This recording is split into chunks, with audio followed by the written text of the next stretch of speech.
성도는 그리스도의 죽으심과 부활을 통하여 이미 율법으로부터 해방되었기 때문에 더 이상 율법에 매이지 않고 살게 되었습니다. 그럼에도 불구하고 율법은 늘 우리를 괴롭히고 있는데 율법은 우리로 하여금 죄가 드러나도록 만들기 때문입니다. 그러니 얼마나 고통스럽습니까?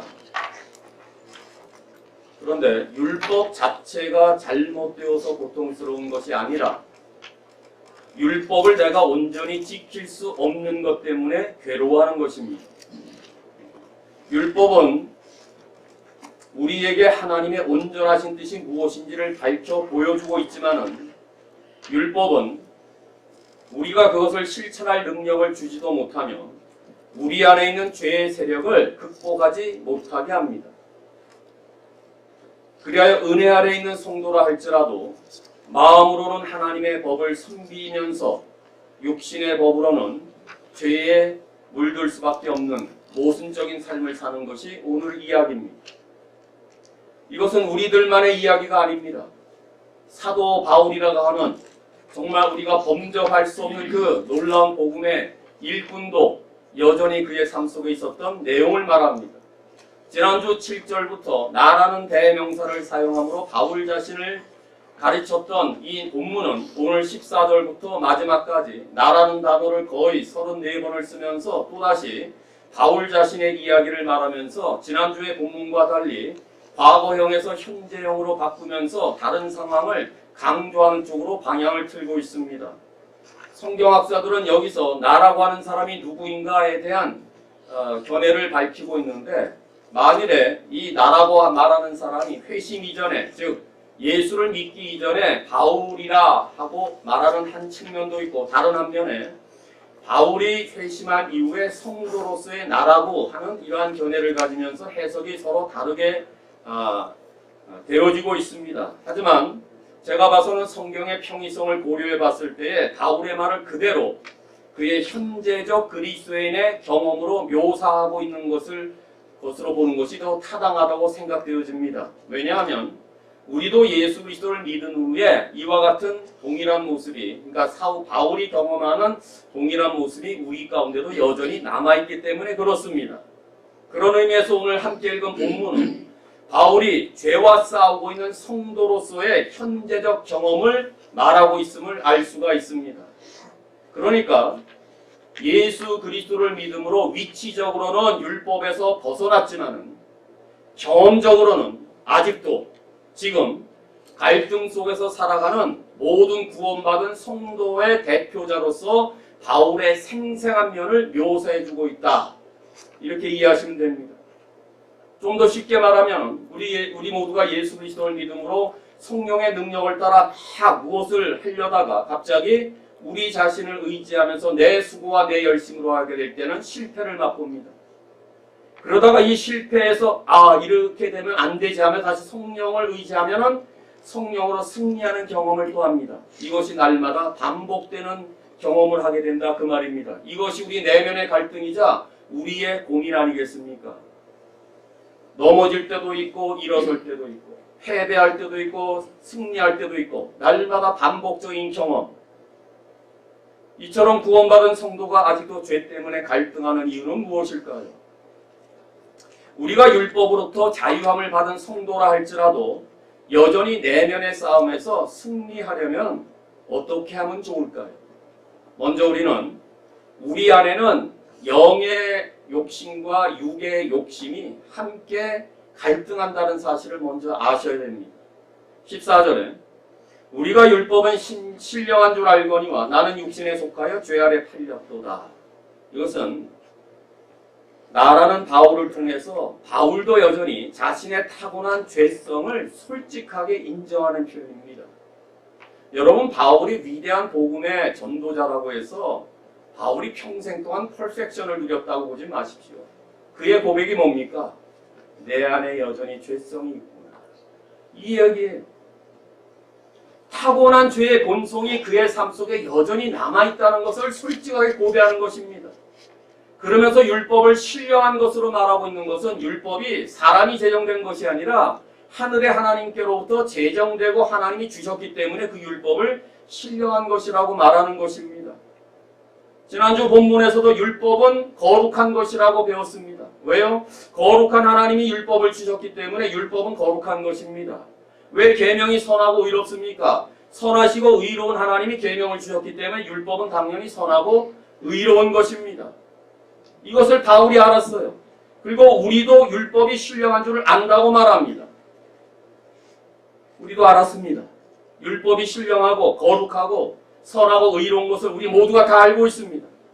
그러나 우리의 타락한 죄된 본성으로 말미암아 그 거룩한 법을 제대로 따르지 못하고 육신을 따라서 죄의 종노릇 하고 있음을 부인할 수 없음을 사도 바울의 고백과 같이 우리도 동일하다. 이 내용이에요.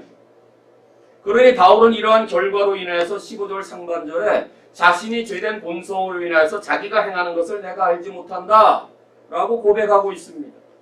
바울이 이렇게 고백하는 것은 15절 하반절에 곧 내가 원하는 것은 행하지 아니하고 도리어 미워하는 것을 행하기 때문이다. 이렇게 말합니다. 다시 말하면 바울도 자기가 원하는 선한 일을 행하고 싶은데 원하는 선한 일을 행하지 아니하고 내가 오히려 가증하게 여기는 악한 일을 자신도 행하고 있다. 이렇게 말하는 것입니다.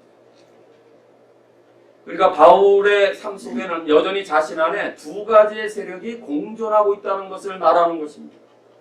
그의 안에는 율법을 따르기를 원하고 그래서 악을 미워하고 선한 행위, 즉 영적 세력이 자기 안에 존재하고 있었습니다.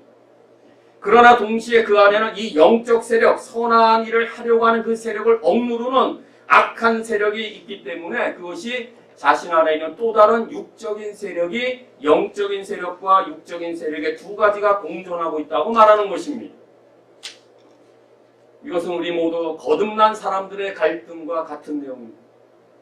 거듭난 심령은 하나님의 말씀을 사랑하고 하나님을 사랑하기 때문에 말씀대로 행하기를 원합니다.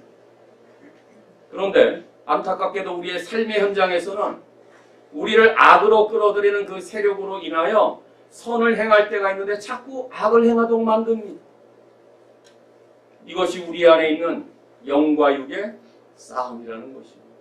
어느 누구도 제외될 수 없습니다. 나는 거룩함을 원합니다. 우리는 예수 믿은 자들이기 때문에 전부 다 선한 소원을 가지고 있습니다. 우리 모두가 거룩하고 또 선한 것을 소원하게 된 이유는 하나님께서 나에게 새 생명을 주셨기 때문이며 이 새 생명이 나를 새 사람으로 만들기 때문입니다. 그런데 성령께서 우리 안에 거하시는에도 불구하고 이 생명력을 압도하는 거대한 육신의 힘이 있다는 것을 부인해서는 아니 됩니다. 바울은 이것을 죄악의 힘 혹은 23절 하반절에서 죄의 법이라고 말하고 있습니다. 그러니까 이 죄의 법이 우리 마음속에 있는 새롭게 들어온 하나님의 법과 갈등을 일으키고 있다는 고백입니다. 그러니 어떤 면에서 예수를 믿은 다음에 우리 모두가 세상 밖에서 그리스도인으로 산다는 것은 엄밀히 말하면 세상 사람들보다 더 심각한 갈등을 날마다 하며 산다는 것을 의미합니다. 왜요? 율법이 없었을 때는 내가 죄를 알지도 못한 상태에서 그냥 살았어요. 그런데 말씀을 알고 보니까 이렇게 하는 것은 죄라는 것 때문에 갈등하는 것입니다. 예수를 믿기 전에는 내가 죄를 깨닫지 못했는데 예수 믿고 교회 와보니까 이 죄 때문에 내가 괴롭습니다. 세상의 법대로 살았으면 아무런 문제가 없는데 교회 출석하고 예배 출석하다 보니까 날마다 죄가 드러나는 것 때문에 당황하게 됩니다. 말씀을 잘 모를 때는 죄를 안 지어야 된다는 생각을 안 했는데 예수님을 믿고 보니까 그 말씀이 진리라는 사실을 알기 때문에 죄를 지으면서도 이랬으면 안 되는데 이것이 우리의 갈등이다 그 말이에요.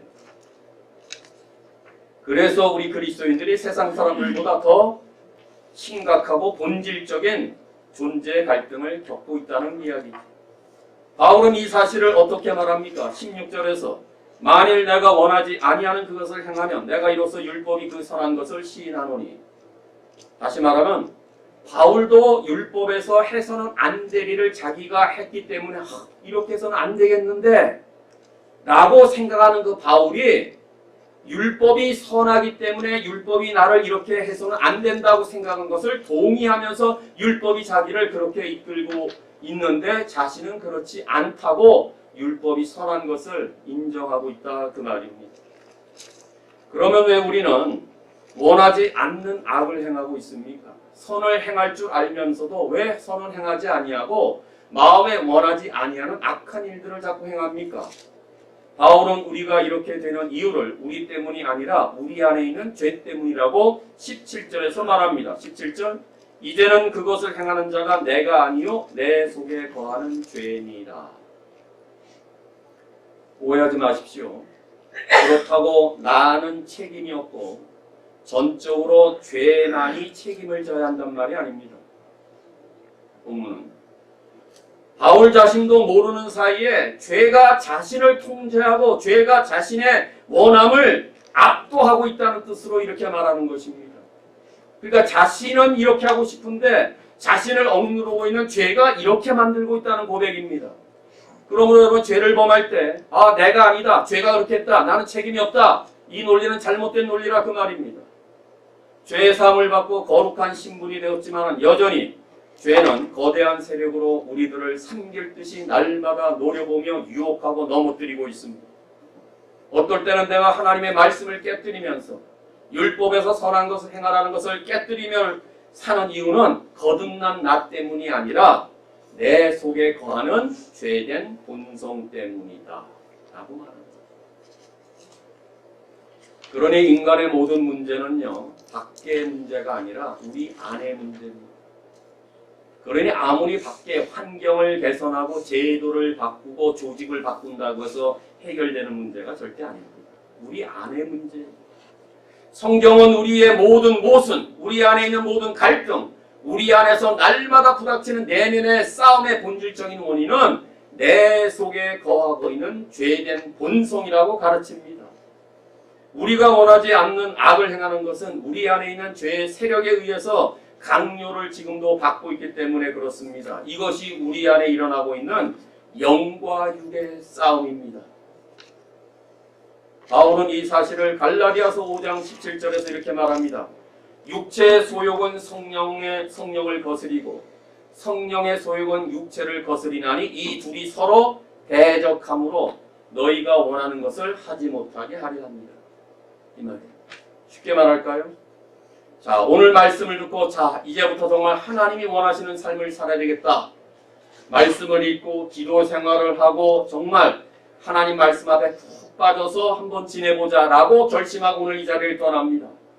집안에 들어서는 순간 오늘 슈퍼볼인데 오늘 스포츠를 해야 되는데 오늘 또 누구랑 만나면서 시간을 때우기로 했는데 이게 뭐예요? 둘이 대적하는 거예요. 말씀과 기도로 달려가고자 하는 성령의 소욕이 육체의 소욕을 끊어버리면 우리는 말씀과 기도로 거룩해지는 삶을 살 수 있습니다. 그런데 이 사실을 알면서도 오늘 내가 해야 될 일들을 하며 쇼핑을 다니고 텔레비전을 보면서 육체 성령의 모든 것들을 못하게 될 때 둘이 서로 대적하는 것이 우리 모두의 내면의 갈등이다. 갈라디아서가 얼마나 기가 막힌 표현을 그렇게 말합니까? 육체의 소욕을 거스려야 성령의 일을 하는 것입니다.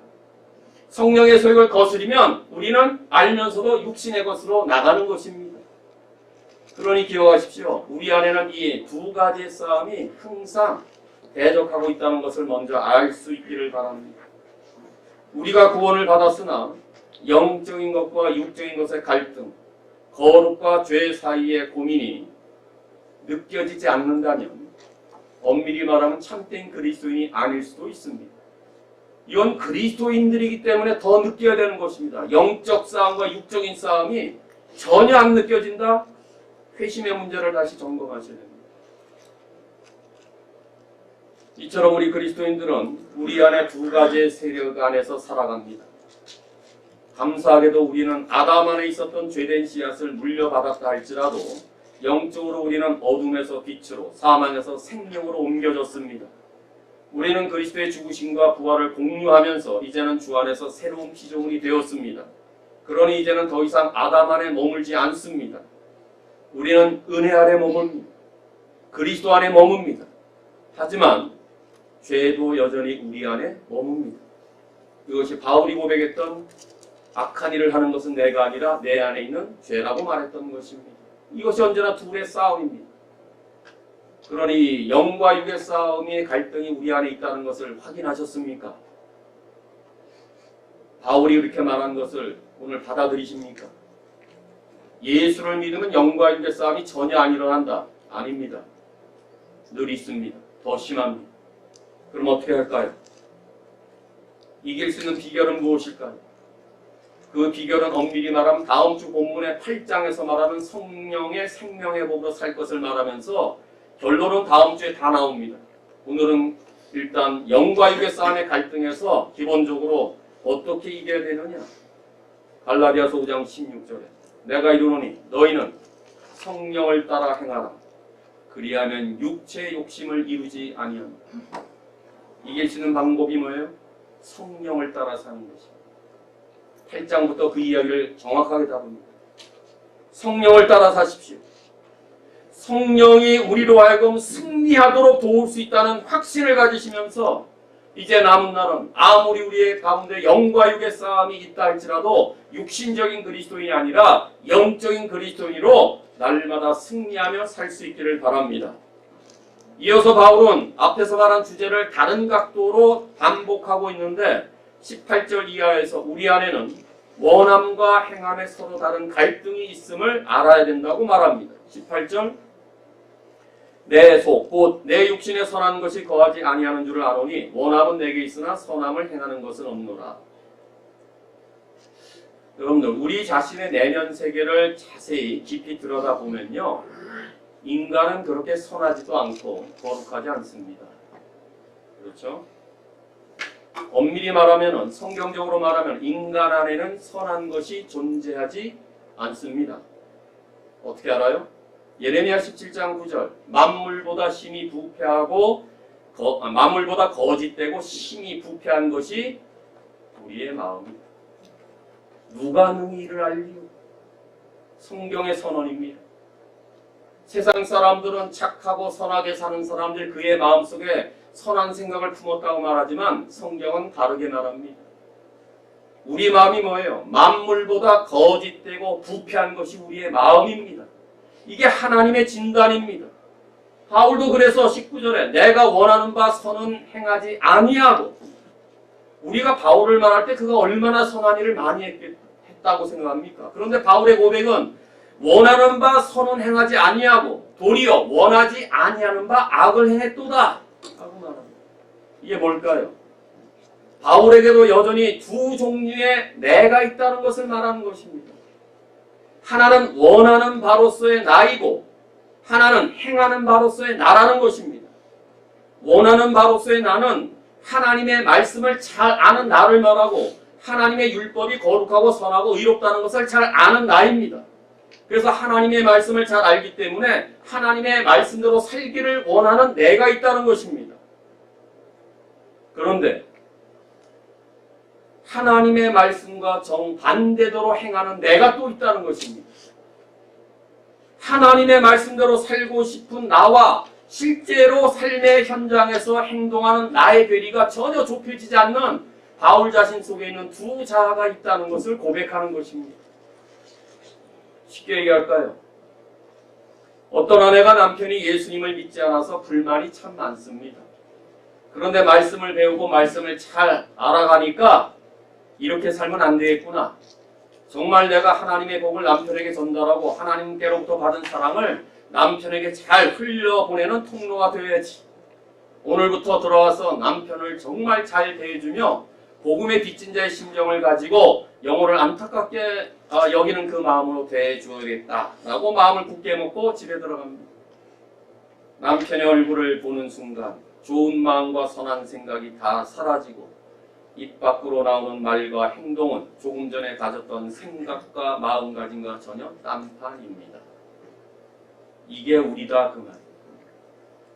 원하는 바는 있지만은 행함이 안 되는 내가 또 공존하며 싸우고 있다 그 말을 말하는 거예요. 그럼 반대로 다른 예도 있습니다. 어떤 남자가 이제부터는 예수 믿는 자답게 살아야겠다고 굳건히 다짐합니다. 그래서 오늘부터는 정말 가정적인 사람이 되고 신실한 남편이 되고 인자한 아버지가 되겠다고 결심합니다.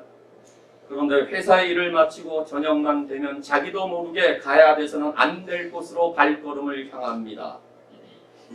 원하는 바 원치 아니하는 행동을 하고 있다 그 말입니다. 이게 우리의 모습 아닌가요? 이걸 말하는 거예요 지금. 이 같은 현상이 우리에게만이 아니라 바울에게도 있었다는 것을 자기의 고백을 통해서 내가 이렇게 지금 살고 있다라고 말하는 것입니다. 그러면요, 바울이 자신이 원하지 않는 것, 그가 결코 해서는 아니 되었어야 될 그 악을 행한다고 말하고 있을 때에 이 말을 이해하기 위해서는 바울의 삶이 어떠했는지를 살펴보셔야 됩니다. 잘 생각해 보십시오. 이렇게 말하는 바울이 예수를 만난 이후에 도둑질을 했습니까? 살인을 했습니까? 간음을 했습니까? 아닙니다. 지금 이런 악을 말하는 게 아닙니다. 우리가 예수를 믿은 애 살인합니까? 예수를 믿은 애 도둑질합니까? 아니에요. 그런 악을 말하는 게 아닙니다. 이런 차원의 악이 아닙니다. 또 한번 생각해 보세요. 바울이 그리스도에 순종하기 위해서 자신이 소원했던 것만큼 행하지 않았습니까? 네로 황제 순교를 당하는 날까지 얼마나 많은 선한 일을 행했습니까? 바울은 복음을 전파하기 위해서 자신의 목숨을 거의 잃을 뻔까지 하면서 많은 고난과 핍박을 받지 않았습니까? 분명히 바울은 자신이 원했던 일을 엄청나게 했습니다. 그렇다면 바울이 이렇게 말하는 뜻이 무엇일까요? 우리가 봐서는 악한 일을 전혀 한 것 같진 않은데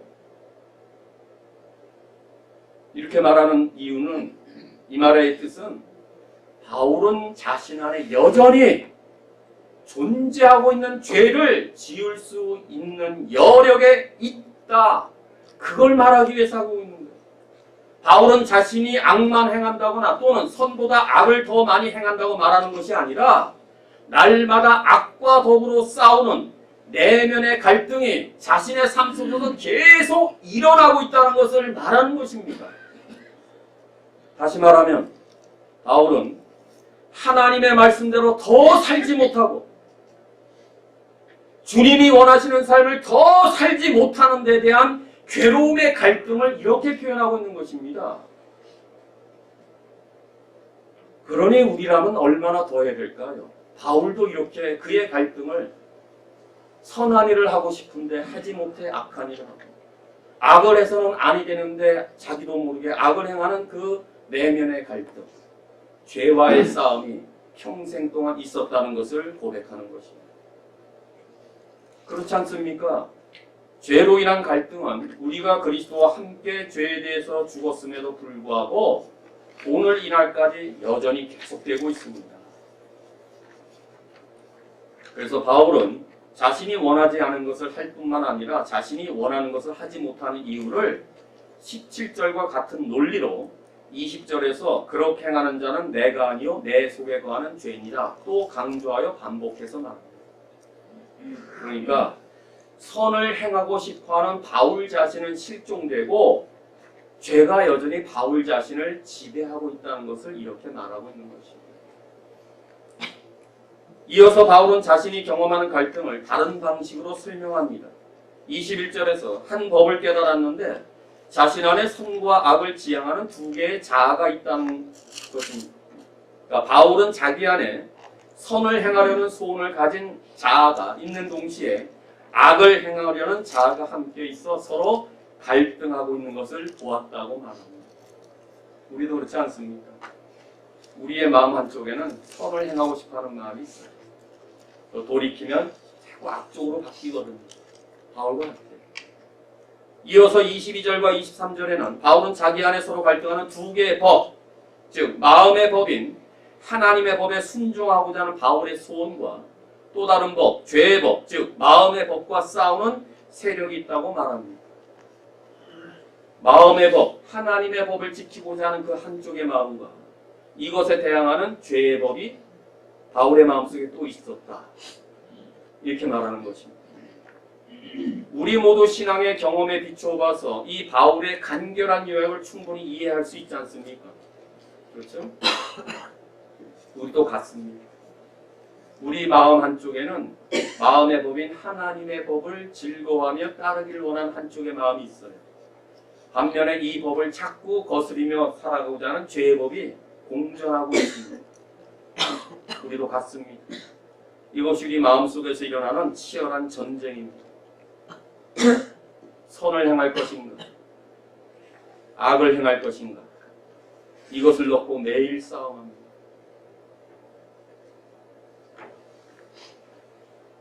성경을 부지런히 읽을 것인가, 오늘 가자마자 쇼핑하러 다닐 것인가, 우리 싸움합니다. 사람을 기쁘게 할 것인가, 그리스도를 기쁘게 할 것인가, 여기에 대한 치열한 전쟁이 오늘도 일어납니다. 하나님의 법을 따를 것인가, 현실을 쫓을 것인가, 이걸 놓고 계속 싸움합니다. 영적 전쟁은 마귀와 붙잡고 피 튀기는 싸움입니다. 서로 붙잡고 뒹구는 싸움입니다. 우리 안에 두 개가 함께 있기 때문에 그렇습니다. 처절한 전쟁, 영과 육의 치열한 싸움이 우리 안에 있는 것임을 오늘 바울의 논리를 통해서 확인했습니다. 어떻게 하시겠습니까? 악에게 두 손을 들겠습니까? 아니면 예수 그리스도의 이름으로 승리하시겠습니까? 길은 하나밖에 없습니다. 이 길을 택하든 저 길을 택하든 둘 중에 하나입니다. 그리스도인의 삶에는 중간지대가 없습니다. 다음 주에 계속 연결돼서 이 본문의 결론을 말하지만 저는 이 시간 선과 악의 싸움, 두 가지 갈등 간의 싸움, 우리 마음 가운데 있는 두 자아의 싸움에 이길 수 있는 비결은 에베소 6장 10절과 11절의 본문을 드립니다. 끝으로 너희가 주 안에서와 그의 능력으로 강하여지고 마귀의 간계를 대적하기 위하여 하나님의 전신갑주를 입으라. 이게 승리의 비결입니다. 선을 행해야 되는데 악을 행할 것에 대한 싸움이 있다면, 하나님을 기쁘시게 해드려야 되는 이 선한 일이 있는데 하나님보다는 세상을 기쁘게 해드리고자 하는 악한 행동이 둘 가운데 싸우고 있다면 기억하십시오. 주 예수 그리스도의 이름을 의지하고 그리스도의 능력을 의지하는 가운데 하나님의 전신갑주를 취해야 우리 가운데 계속 갈등하는 마귀의 계계를 물리쳐서 승리할 수가 있습니다.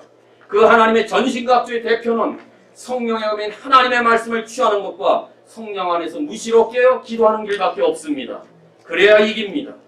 그럴 때 우리의 영과 육의 갈등에서, 선함과 행함의 갈등에서 우리는 언제나 이기는 삶을 살게 될 것입니다.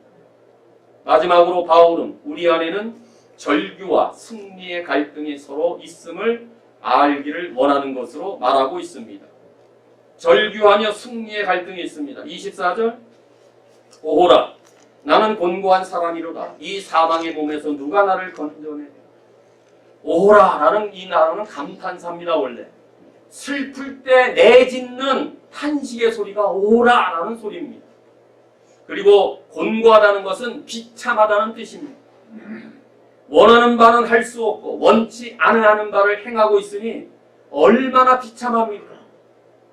죄의 싹은 사망뿐인데 죄에서 벗어날 길이 없습니다. 그러니 누가 나를 그 죄에서 건져내겠느냐? 통탄하며 절규하는 바울의 심정을 우리가 함께 이해하셔야 됩니다. 바울이 얼마나 심각하게 뼈저리게 내적인 투쟁을 하고 있는지를 보여주는 것입니다. 오라 탄식하면서 정말 내가 비참한 인생이구나 그러면서 절규하는 이 음성을 들을 수 있기를 바랍니다. 바울의 이 절규는 자신이 지은 죄에서 스스로 자신의 노력으로 자유를 얻을 수 없는 무능력 때문에 오호라 나는 곤고한 자라고 외치는 것입니다. 아무리 자신의 힘으로 선한 일을 하면서 바르게 살려고 노력을 해도 자기의 어떤 수고와 땀으로는 그렇게 살 수 없음을 바라보고 이렇게 외치는 것입니다. 그럼에도 불구하고 바울의 이 절규가 어떤 자였다는 것을 기억하시면 좋습니다. 복음을 위해 그는 39대에 하나를 가난한 5번씩이나 매를 맞았습니다. 복음을 위해서 파선을 당했습니다. 배에서 어려움을 당했습니다. 동족으로부터 위험을 받았습니다. 이방인으로부터 위험을 받았습니다. 복음을 위해 잠도 못 자고 복음을 위해 굶주렸습니다. 복음을 위해 정말 죽을 지경까지 돌아왔습니다. 복음을 위해서 모든 특권을 다 내려놨습니다. 오로지 그리스도의 복음을 위해서 헌신적으로 최선을 다한 사람의 절규가 이와 같다면 우리의 절규는 이보다 더해야 되지 않겠습니까? 우리 또한 그렇지 않습니까? 우리 스스로 행할 것이 아무것도 없습니다. 누구에게도 의지할 것이 없습니다. 그러니 우리의 인생을 돌아보면 얼마나 곤고한 사람입니까? 선을 하려고 노력을 해도 원하는 선은 내가 행하지 못하고 원하지 아니하는 악을 계속적으로 행하는 것이 우리의 모습 아닙니까? 그렇다면 이런 모습을 가지고 내가 하나님께 가까이 가면 갈수록 하나님이 원하시는 거룩한 삶을 살지 못하는 내 자신을 보면서 오호라 나는 정말 비참한 인생이구나 이렇게 절규하는 것이 경건한 성도의 태도입니다. 또한 바울은 회심 후에도 여전히 자신의 마음속에는 죄가 자리 잡고 있다는 것을 알았습니다. 죄를 지으려는 악한 마음과 선을 행하려는 두 마음이 그의 속에 있다는 것을 알았습니다. 그래서 자신을 죄로 물든 육신에서 구원해 줄 자가 필요하다는 사실을 알자 오호라 나는 곤고한 사람이고 사막에서 나를 구원해 달라 이렇게 부르짖고 있는 것입니다. 이게 참된 그리스도인의 외침 아니겠습니까? 나는 무능력하다. 나는 아무것도 할 수가 없으니 나는 전적으로 선한 일을 행할 수가 없으니 바울의 이러한 외침이 우리의 외침이 되지 않습니다. 이 말씀을 다시 선고하면서 하나님 나는 참으로 외롭고 곤고하고 비참한 인생입니다. 나는 내 힘으로 어떻게 할 수가 없습니다. 내 안에 있는 두 본성의 싸움을 내 힘으로는 어찌 감당할 수가 없습니다. 그러니 하나님께서 나를 찾아오시고 하나님이 나를 도와주시고 하나님이 이 싸움에서 날마다 승리할 수 있도록 하나님 지켜주시고 그의 능력으로 함께해 주십시오. 내 힘으로는 이것이 절대 되지 않으니 하나님의 능한 손을 나에게 펼쳐주셔서 하나님의 능력의 손으로 이길 수 있도록 도와달라고 고백하게 될 때에 우리가 육신의 갈등과 영의 갈등, 율법의 갈등에서 해방되기 시작하면서 그때부터 승리하게 되는 것입니다. 그래서 바울의 마지막 고백을 들어보십시오. 25절 우리 주 예수 그리스도로 말미암아 하나님께 감사하리. 바울은 이 사망의 몸에서 누가 나를 건져내려 한 후에 바로 곧이어 즉시 우리 주 예수 그리스도로 말미암아 쉼표 없이 바로 이어지고 있습니다. 누가 나를 사망에서 건져내라? 의문의 여지 없이 예수 그리스도 외에는 없다는 사실을 바로 고백하고 있는 이 고백이 오늘 우리의 철저한 고백이 될 수 있기를 바랍니다. 왜입니까? 그 구원자 예수 그리스도가 우리의 유일한 소망이기 때문에 절규에서 승리로 바뀔 수가 있다 그 말입니다. 그러므로 경건한 성도는 갈등과 절망의 시간이 가능한 한 짧아야 합니다. 오호라의 탄식의 시간이 짧아야 합니다. 누가 나를 건져내랴? 그 다음에 바로 곧 우리 주 예수 그리스도로 말미암아 내가 건짐을 받았다라고 말하는 이 삶의 외침이 경건한 자들의 올바른 태도인 것입니다. 내 힘으로는 안 됩니다. 칭의도 내 마음대로 되는 것이 아닙니다. 성화도 내 마음대로 이루어지는 것이 아닙니다. 믿음으로 이렇게 되었지만 성화에 있어서 내가 할 수 있는 것이 아무것도 없습니다. 그래서 하나님께 감사하리로다. 이 말이 저절로 나오는 거예요. 나 자신으로는 어쩔 수 없기 때문에 어떤 것으로는 자신을 사망의 몸에서 건질 수가 없는 나를 예수 그리스도로 말미암아 하나님이 건져주셨기 때문에 하나님께 감사하리로다 라고 말하는 거예요. 칭의가 다 하나님이 베푸신 은혜로 말미암아 되었지 않습니까? 그러니 하나님께 감사하는 것입니다. 내가 하나님의 성품을 닮아가도록 하는 건 내 힘과 내 수고와 내 땀이 아니라 도와주시는 하나님의 능력의 손길을 했기 때문에 그래서 하나님 앞에 감사하는 것입니다. 여전히 마음의 법으로는 하나님의 법을 따른다 하고 육신의 법으로는 죄를 섬기고 있지만은 그래도 감사할 수 있는 근거는 예수 그리스도 때문입니다. 왜 그렇습니까? 빌립보서 1장 6절에 너희 속에 착한 일을 시작하신 이가 그리스도께죠. 그리스도 예수의 날까지 이루실 줄을 우리가 확신하기 때문입니다. 너희 속에 착한 일을 시작하신 이가 그리스도의 예수의 날까지 모든 것을 이루실 것을 확신할 수 있는 믿음이 있다면 우리 모두는 오라 곤고한 사람이로다 누가 사망의 몸에서 나를 건져내라라는 음성과 더불어 곧이어 예수 그리스도로 말미암아 우리의 주님 하나님께 내가 정말 감사합니다라는 외침이 나오게 될 것입니다. 그럴 때 절망에서 소망으로 바뀌게 되는 것이고 절규의 음성에서 승리의 외침으로 바뀌게 되는 것입니다. 우리 스스로는 선한 것을 행할 수가 없지만 구원자 되시는 예수 그리스도께서 우리와 함께 하시고 우리를 통해서 그 일을 행할 수가 있다면, 그래서 우리의 모든 삶을 우리 주님께 맡기게 된다면 우리의 행하는 모든 선한 일들은 하나님의 힘과 하나님의 능력과 주의 은혜로 행할 수 있을 것입니다. 그러니 만일에 25절이 없었다면 로마서 7장 참으로 허무하게 끝났을 것입니다. 그렇죠? 그런데 처절한 신음의 고백이 마지막 절에 우리 주 예수 그리스도로 말미암아 하나님께 감사하노라 라고 끝을 맺고 있습니다. 그러니 오늘 본문은 절대로 패배의식이 아니라 패배를 넘어서는 승리의 근거를 제시합니다. 이 내면의 갈등, 영과 육의 싸움에서의 진정한 승리의 근원은 오직 예수 그리스도이십니다. 그래서 바울은 고린도전서 15장 57절에서 우리 주 예수 그리스도로 말미암아 우리에게 승리를 주시는 하나님께 감사하노니라고 말하고 있습니다. 같은 표현입니다. 그리스도로 말미암아 우리에게 승리를 주시는 하나님께 감사한다. 이것이 오늘 우리의 고백이 될 수 있기를 바랍니다. 100% 죄인이어도 내가 예수 그리스도를 바라볼 때 여전히 소망이 있습니다. 거룩을 이루어 나가는 힘든 과정이 있을지라도 주님께서 내 짐을 져주시고 그 일을 이루어 나가는 분이 그리스도이기 때문에 우리는 감사하게 되는 것입니다. 여전히 마음으로는 주님의 법을 섬기고 육신의 법으로는 죄의 것을 따른다 할지라도 이것을 아시지만 부족한 나를 하나님 앞에서 온전한 대로 이끌어 주실 것을 확신하니 또 하나님 앞에 감사하지 않을 수밖에 없습니다. 그래서 우리 모두는 예수 그리스도로 말미암아 하나님께 찬송과 영광과 존귀와 감사를 드리게 되는 것입니다. 우리는 궁극적으로 주님의 도우심을 통해서 최종적으로 영광스러운 마지막 승리를 얻을 자라는 것을 확신하십니까? 확신하십니까? 그렇다면 넘어짐에도 불구하고 좌절하거나 실망할 이유가 없습니다. 왜냐하면 그리스도로 말미암아 나를 승리할 자임을 확실히 믿기 때문에 그렇습니다.